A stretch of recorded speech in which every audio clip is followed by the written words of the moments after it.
মালহামাতুল কুবরা launch করার পরে আল্লাহ রাব্বুল আলামিন এই মুসলিম উম্মার এই দুরবস্থা কাটানোর জন্য ইমামুল মাহদিকে পাঠাবেন ইনশাআল্লাহ। কোত্থেকে আসবেন? নবীজি বলছে যখন দেখবে খোরাসান থেকে ব্ল্যাক ফ্ল্যাগসগুলো বের হয়ে গেছে। এভাবে আসছে হাদিসে, বরফের উপরে সাঁতার কেটে হলেও তাদের সাথে যোগ দিব।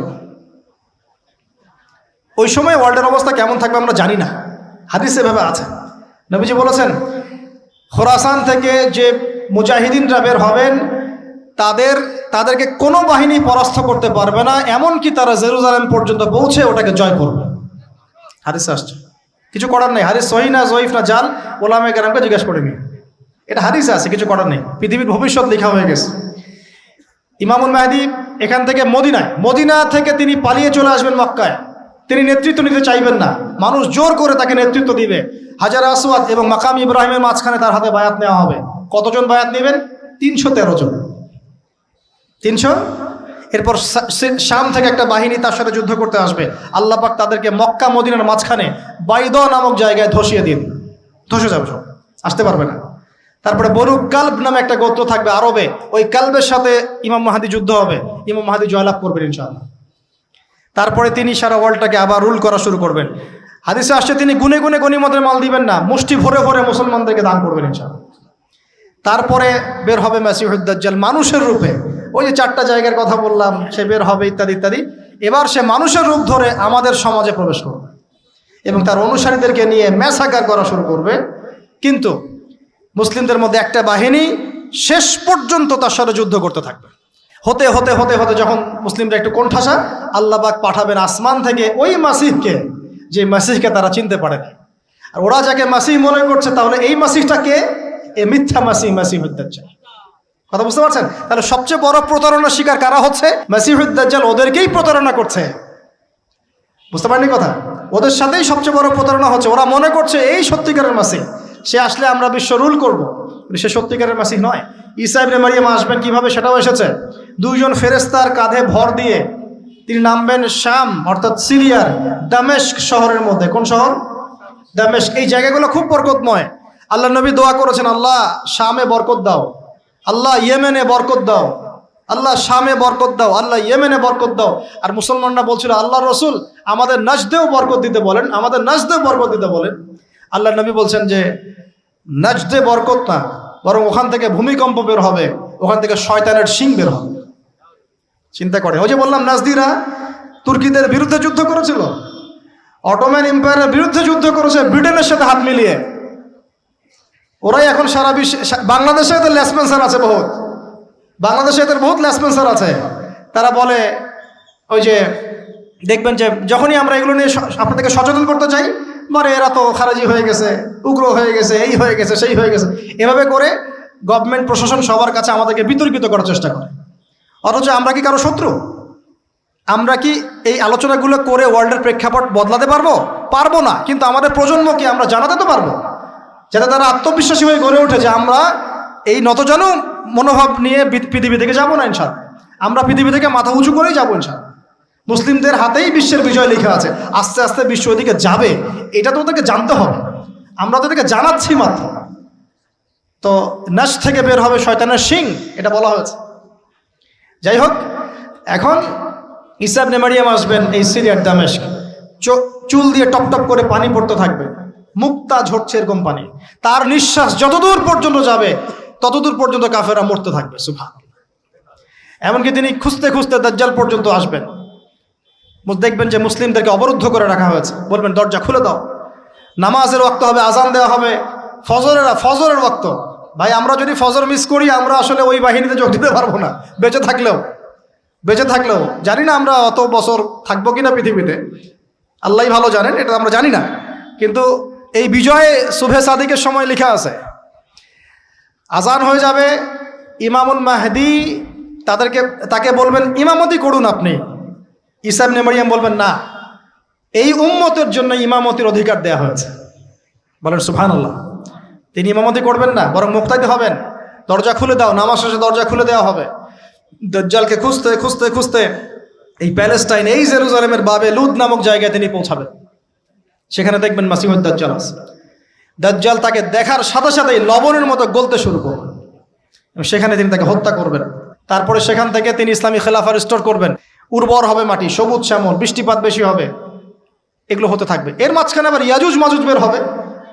ইয়াজুজ মাজুজ বের হওয়ার পরে পৃথিবী ম্যাসাকার করবে। তারা এমনভাবে পৃথিবীতে ম্যাসাকার করবে যে ঈসা আলাইহিস সালাম এবং তার অনুসারীরা তুর পাহাড়ে গিয়ে লুকাবেন, আত্মগোপন করবেন এবং তাবারিয়া হ্রদের পানি তারা খেয়ে ফেলবে। পরের দল এসে বলবে কোনো এক সময় মনে হয় এখানে পানি ছিল, মানে পানি সব খেয়ে সাবার করে ফেলবে। আর বুঝতে পারছেন?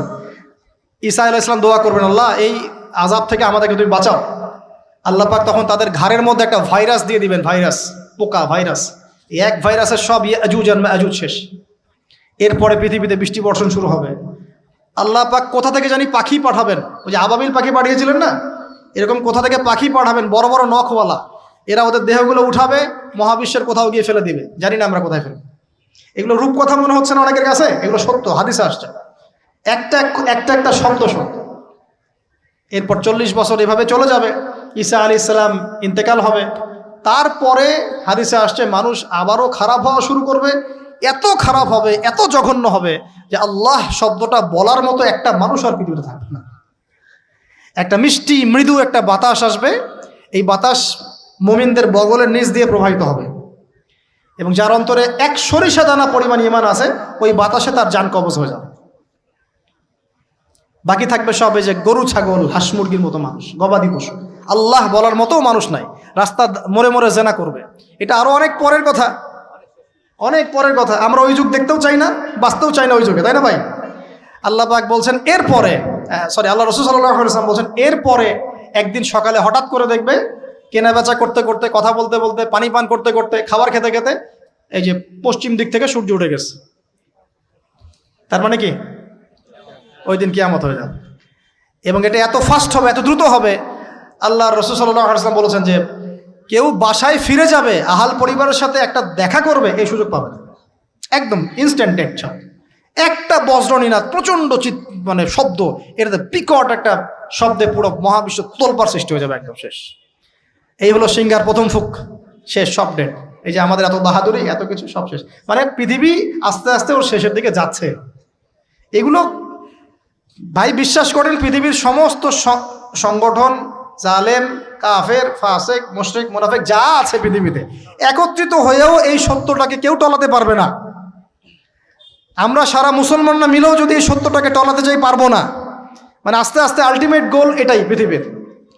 এরপরে কিয়ামত, তারপরে তো আপনারা জানেন কি হচ্ছে, ফামান ইয়ামাল মিসকালা যাররাতিন খায়রান ইয়ারাহ, এক চুল পরিমাণ যদি ভালো কাজ কেউ করে থাকে তাকে সেটা দেখানো হবে। ওয়া মান ইয়ামাল মিসকালা যাররাতিন শাররান ইয়ারাহ, এক চুল পরিমাণ খারাপ কাজ আমরা কেউ করে থাকলে দেখানো হবে।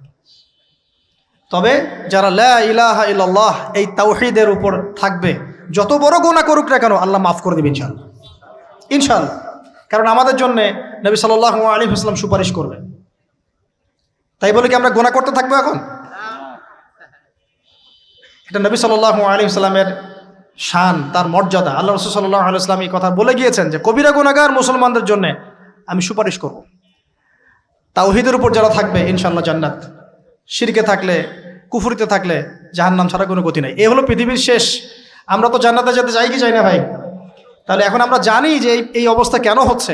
যখন মানুষের অস্ত্র ধরার সুযোগ থাকে না, তখন তার অস্ত্রই হচ্ছে অস্ত্র। অস্ত্র কি? মানে চোখের পানি, এটাই আপনার অস্ত্র। ইমাম শাফিঈ রাহিমাহুল্লাহ বলতেন যে তাহাজ্জুদের ওয়াক্ত, মানে যখন শেষ রাত চলে আসে, তাহাজ্জুদের ওয়াক্তে যে দোয়াগুলো করা হয়, এগুলো এমন এমন তীর বা এমন অস্ত্র যেটা কখনো ব্যর্থ হয় না। কে চিল্লাচিল্লি করছেন? পুরো আলোচনায় একবারও ঠিক বলার দরকার নাই, কারণ আপনি ঠিক বললেও যেটা ঠিক সেটা ঠিকই, আর যেটা আপনি ঠিক বলবেন না, কুরআন সুন্নাহ যদি ঠিক না বলে এটা ঠিক না। তো এই ঠিক বেঠিকের দরকার নাই। কারণ হচ্ছে আমরা যদি এই আয়োজনটা মসজিদে করতাম, আপনারা কি মসজিদে এরকম শোরগোল করতেন? কথা বুঝেন, যদি আমরা এই আয়োজনটা মসজিদের মধ্যে করতাম, আপনারা কি মসজিদেও শোরগোল করতেন, হট্টগোল করতেন? যদি করতেন তাহলে সেটা হতো কিয়ামতের আলামত। কারণ নবী সাল্লাল্লাহু আলাইহি ওয়াসাল্লাম বলেছেন কিয়ামতের আগে আগে মসজিদগুলো হবে চাকচিক্যময় এবং মসজিদ থেকে হেদায়েত উঠে যাবে, মসজিদ থেকে হেদায়েত উঠে যাবে। এমন হাদিস এসেছে যে মানুষ জামাতে নামাজ পড়বে কিন্তু মুসল্লিদের মাঝে একজন প্রকৃত ইমানদার খুঁজে পাওয়া যাবে না। তা আপনাদের কি মনে হয় সেই যুগটা আসতে বাকি আছে অনেক? তো মসজিদে যদি শোরগোল হট্টগোল করা হয়, এটা হচ্ছে একটা কিয়ামতের সাইন, যে কিয়ামতের আগে আগে মসজিদের শোরগোল হট্টগোল বেড়ে যাবে। আপনারা কি এটা চান? তো আমরা যদি এই আয়োজনটা মসজিদে করতাম, আপনারা কি চিল্লাচিল্লি করতেন, হট্টগোল করতেন? মনে করেন এখন আমরা একটা মাঠেই বসে আছি, কিন্তু এই মাঠে কোরআন এবং সুন্নাহর কথা হচ্ছে, আমরা কি হট্টগোল করব, শোরগোল করব? আল্লাহ পাক আমাদের সবাইকে কোরআন এবং হাদিসের সামনে আত্মসমর্পণ করার তৌফিক দান করুন। আজকে 5 ওয়াক্ত নামাজ কারা কারা পড়েছেন? হাত তোলেন দেখি। মাশাআল্লাহ, হাত নামান। আজকে সারাদিনে সূরা কাহাফ পড়েছেন কতজন? ঠিক আছে, অনেস্টির সাথেই বলেন। মাশাআল্লাহ। জুমার দিনে সূরা কাহাফ তিলাওয়াত করতে হয়, এটা কি আপনাদেরকে কেউ বলেছে না বলে নাই? এটা কি জানা আছে না জানা নাই? জানা আছে? আচ্ছা, কেন প্রত্যেক জুমায় সূরা কাহাফ তিলাওয়াত করতে হবে? কেন? নবী সাল্লাল্লাহু আলাইহি ওয়াসাল্লাম বলেছেন, একটু মনোযোগের সাথে শুনতে হবে আর মনোযোগটা ধরে রাখার চেষ্টা করেন। 1 ঘন্টা 1.5 ঘন্টার ব্যাপার। আর আমি জানি এটা এমন যুগ যে যুগে মানুষ 10 মিনিট মনোযোগ ধরে রাখতে পারে না। এর কারণ কি জানেন? এর কারণ হচ্ছে স্মার্টফোন। এর কারণ কি? যে যত বেশি স্মার্টফোনে এডিক্টেড, তার মনোযোগ ধরে রাখার ক্ষমতা তত কম। আমরা এখন মনোযোগ ধরে রাখতে পারি না, এটা একটা অন্যতম কারণ। তো প্রত্যেক জুমায় নবী সাল্লাল্লাহু আলাইহি ওয়াসাল্লাম সূরাতুল কাহাফ তেলাওয়াত করতে আমাদেরকে উৎসাহিত করছেন। এর পিছনের কারণ হচ্ছে নবী সাল্লাল্লাহু আলাইহি ওয়াসাল্লাম বলেছেন, সূরাতুল কাহাফ যে ব্যক্তি জুমার দিন তেলাওয়াত করবে, এক জুমা থেকে আরেক জুমা পর্যন্ত তার যে জীবন, এই যে হায়াতটা, আল্লাহ পাক এটাকে নূর বা আলো দিয়ে ভরে দিবেন। আলোর কেন দরকার হয়? আলোর দরকার হয় কেন? অন্ধকার থেকে নিজেকে বাঁচানো বা অন্ধকারে পথ দেখা, পথ খুঁজে পাওয়া, এই জন্য তো আলোর প্রয়োজন হয় নাকি? তাহলে আপনার জীবনটাকে আলো দ্বারা ভরে দেওয়া হবে। অর্থাৎ আমরা যে পৃথিবীর জীবনে বসবাস করছি, চারপাশে অনেক অন্ধকার আছে, আছে কি নাই? এই অন্ধকারগুলো কাটিয়ে উঠতে আপনাকে সূরাতুল কাহাফ কাজে দিবে ইনশাআল্লাহ। তো নূর দিয়ে ভরে দেওয়ার অর্থ হচ্ছে আপনার জীবনটাকে আল্লাহ পাক ঈমানের নূর দিয়ে ভরে দিবেন ইনশাআল্লাহ। তো সূরা কাহাফের গুরুত্ব আছে না? আচ্ছা, 2, নবী সাল্লাল্লাহু আলাইহি ওয়াসাল্লাম বলেছেন যে সূরাতুল কাহাফ যে ব্যক্তি জুমার দিনে পড়বে এবং এর কমপক্ষে প্রথম 10টা আয়াত মুখস্থ করবে, তার জীবদ্দশায় যদি মাসিহুদ দাজ্জাল বের হয়, এই দাজ্জাল সেই ব্যক্তির কোনো ক্ষতি করতে পারবে না। খুশি হন নাই? একটু বোঝাই আপনাকে যে এই পৃথিবীতে এখন যতগুলো সমস্যা আছে বা যতগুলো ফিতনা আছে, এগুলোকে যদি একত্রিত করি তবুও দাজ্জালের সমান হবে না।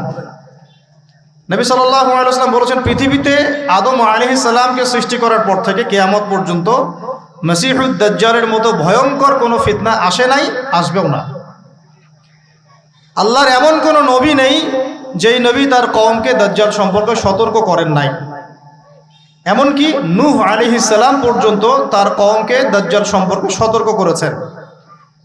আর আমি মুহাম্মদ সাল্লাল্লাহু আলাইহি ওয়াসাল্লাম তোমাদেরকে একটা বাক্য বেশি বলছি যা অন্য নবীগণ বলেন নাই, সেটা হলো মাসিহুদ দাজ্জাল এক চোখে অন্ধ হবে, তোমাদের রব আল্লাহ তিনি অন্ধ নন।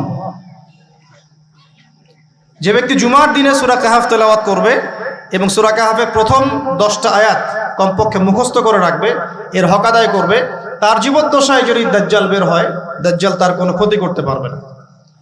পৃথিবীতে যত ফিতনা আর ফাসাদ এখন দেখছেন, শিরকের ফিতনা, বেহায়াপনা, বেপর্দা, রিবা বা সুদ, মাদক, দুর্নীতি, জুলুম, নির্যাতন, চুরি, ডাকাতি, যত কিছু, সবকিছুকে একত্রিত করলেও দাজ্জালের সমান হবে না। তাহলে আমরা কি এই ফিতনাগুলো থেকে বেঁচে থাকতে পারছি? আপনি কি পর্নোগ্রাফির ফিতনা থেকে মুক্ত? আপনি কি ইন্টারনেট জগতের এই নোংরামি ফিতনাগুলো থেকে মুক্ত? আমি কি মুক্ত? আমি নিজেও মুক্ত না। আপনার সামনে ভালো সাজারও আমার কোনো দরকার নাই। আমরা যারা ইন্টারনেটে ঢুকেছি একবার দুইবারও জীবনে কখনো, তারা কেউই চোখের পাপ থেকে বাঁচতে পারে নাই। তাহলে ভালো সাজার তো প্রয়োজন নাই, আল্লাহকে ইস্তেগফার করার দরকার, আল্লাহ মাফ করে দেন। তা আমরা কি এই যুগে ইন্টারনেটের এই নোংরামি বেহায়াপনাগুলো থেকে মুক্ত থাকতে পারছি? না। আমরা কি এই যুগের সুদভিত্তিক অর্থনীতি থেকে মুক্ত থাকতে পারছি? আমাদের যুব সমাজ কি এই যে টিকটক বলেন, পাবজি বলেন, ফ্রি ফায়ার বলেন, মাদক বলেন, কিশোর গ্যাং বলেন, এগুলোর ফিতনা থেকে তারা কি মুক্ত? আমাদের মেয়েরা কি ফেমিনিস্ট রেভলিউশনের ফিতনা থেকে মুক্ত? আমাদের মেয়েরা কি বেপরদামির ফিতনা থেকে মুক্ত? যুবক যুবতীরা কি হারাম অ্যাফেয়ার্সের ফিতনা থেকে মুক্ত? পরিবারগুলো কি পারিবারিক কলহ থেকে মুক্ত? আমাদের সন্তানরা কি ফিতনা থেকে মুক্ত? আমাদের প্রত্যেকটা খাবার কি বিশুদ্ধ, পরিশুদ্ধ না করাপ্টেড? আমাদের বিশ্বের পুরো পলিটিক্যাল সিস্টেমটা কি আল্লাহ পাকের আইন দ্বারা চলছে? আমাদের পুরো মুসলিম উম্মার প্রত্যেকটা জাতি আজকে কি কুফফারদের নির্যাতনের ফিতনা থেকে মুক্ত? তো আমরা যদি এই ফিতনাগুলো থেকে মুক্ত হতে না পারি, কিভাবে দাজ্জালের ফিতনা থেকে আমরা বাঁচতে পারি? আমি কি বোঝাতে পারছি দাজ্জালের ফিতনা কত বড়? বুঝতে পারছেন? সে যখন বের হবে তখন সে সারা বিশ্বকে শাসন করবে 40 দিন। কতদিন? যার প্রথম দিনটা হবে 1 বছরের সমান, দ্বিতীয় দিনটা হবে 1 মাসের সমান, তৃতীয় দিনটা হবে 1 সপ্তাহের সমান, বাকি দিনগুলো হবে আমাদের দিনের মতো। সত্যি সত্যি কথা কি জানেন যে আমরা এখন চিন্তা করতে ভালোবাসি না, পছন্দ করি না। আমাদের চিন্তা করার সময় কোথায়? আমাদের সকালবেলা ঘুম থেকে উঠে ব্রাশে পেস্ট নিয়ে বাথরুমে যেতে হয়, কারণ আমাদেরকে অফিস ধরতে হবে 8টায় 9টায়, কাউকে স্কুলে কলেজে ইত্যাদি ইত্যাদি। চিন্তার সময় কোথায়? চিন্তা তো করতাম আমরা তাহাজ্জুদের ওয়াক্তে, তাহাজ্জুদের নামাজ পড়ে চুপচাপ বসে চিন্তা করতাম কি হচ্ছে, কি হতে পারে, আমার কি হালত, আমি কি করব, দুনিয়াতে কি করলাম, পরকালে কি উত্তর দিব ইত্যাদি। চিন্তার সময় হচ্ছে ফজরের নামাজের পরে। দেখা যায় 70% মানুষই ওই সময় জাগনা থাকে না, তাই না? চিন্তার সময় কোথায়? সকালবেলা যখন আমরা উঠি শুরু হলো ফার্স্ট লেন অফ লাইফ, মানে রেস, দৌড়ানো। আমরা ঢাকার ফ্লাইওভারের উপর উঠে দেখি মানুষ ছুটছে, খালি ছুটছে। 1 সেকেন্ড কেউ কাউকে ছাড় দিবে না। তখন গাড়ি ড্রাইভ করছে, 1 সেকেন্ড সে যে ছাড় দিবে, একটু দাঁড়াবে, আমরা চলে যাব, সাইড দিবে না, কারণ ও আর প্রতিযোগিতায় আছে কে কার আগে যেতে পারে। কেউ কাউকে ছাড় দেয় না। তো এটা কি কিসের প্রতিযোগিতা? দুনিয়ার। এই ব্যস্ততা কিসের বলেন? দুনিয়ার। এখন এই ব্যস্ততার সময় ঠান্ডা মাথায় চিন্তা করার সময় কোথায়? এই যে আমি বললাম একটা হাদিস, এই হাদিসটা তো চরমভাবে বিশুদ্ধ, যে দাজ্জালের প্রথম দিনটা হবে 1 বছরের সমান। কখনো কি ভেবেছেন যে 1 বছর একটা দিন কিভাবে হতে পারে? 1 বছরের সমান যদি একটা দিনকে হতে হয় বাহ্যিকভাবে, তাহলে তো এই মহাবিশ্বে বড় কিছু হতে হবে, যাতে পৃথিবীর আর্নিক গতি থেমে যাবে বা স্লো হয়ে যাবে। সায়েন্সে পড়েছেন এখানে কেউ কি আছেন? ফিজিক্সে পড়েছেন? ওই যে ভাই, আচ্ছা আপনি বলেন, পৃথিবীর গতি যদি না কমে তাহলে কিভাবে একদিন এত বড় হবে? এটা কি সম্ভব ভাই? সায়েন্সে, উনি সায়েন্সে পড়েছেন, ফিজিক্সে। তাহলে কি মহাবিশ্বে এমন কিছু হতে যাচ্ছে? যদি হয় তাহলে আমাদের এই সাজানো গোছানো দুনিয়ার কি হবে? আরো চিন্তা করি, নাকি এর অন্য কোনো ব্যাখ্যা আছে, যে ব্যাখ্যা আমি জানি না? ভাবতে হবে। আমি চাচ্ছি আজকের লেকচারে আপনারা একটা নসিহত দিয়ে বাসায় যান, সেটা হচ্ছে ভাবতে হবে। কি করতে হবে? ভাবতে হবে, চিন্তা করতে হবে। একটু থামেন। এই যে ব্যস্ততার যুগে আপনি ঢুকে গেছি আমরা, সকাল থেকে শুরু করে রাত পর্যন্ত একটাই ফিকির, একটাই চিন্তা, টাকা পয়সা, বাড়ি গাড়ি, স্ত্রী সন্তান, বউ বাচ্চা, আমার ক্যারিয়ার, আমার রিজিক, এই তো। একটু এর মাঝে সময় নেন, আল্লাহকে সময় দেন, নিজের অতীতের পাপগুলোকে নিয়ে ভাবেন। কত বছর আমরা পৃথিবীতে থাকতে পারি? হাইয়েস্ট কত বছর? 100 বছর হাইয়েস্ট। ভাবেন তারপরে কি হবে? আমার পরে আমি কোন প্রজন্ম রেখে যাচ্ছি? ওরা কি আদৌ আমার জন্য রব্বির হামহুমা কামা রব্বায়ানি সগীরা পড়তে পারবে? আমি কি ওকে শিক্ষিত করলাম? আলিফ বাও তো চিনে না আমার ছেলেটা, আমার ছেলে আলিফ বাই চিনে না। এই জেনারেশনের একটা জেনারেশন ছিল আমাদের আগের জেনারেশন, মাশাআল্লাহ। তখন কি হতো, প্রত্যেকটা গ্রামে গ্রামে, শহরে শহরে, স্কুলে কলেজে, বিভিন্ন জায়গায় বাধ্যতামূলক আপনি আরবি পড়তেন। তো এখন বিশ্বাস করেন তো, আপনি তো বিশ্বাস করেনই, আমি জানি। বিশ্বাস করেন কি যে আপনি এখন আরবি থেকে অনেক দূরে সরে গেছেন? আপনি এই যে পড়াশোনা করেছেন, ওই যে ভাই হাত তুললেন ফিজিক্সে, মিনিমাম 20 বছর। তা আপনি 20 বছরে 20টা সূরা শিখেছেন কি?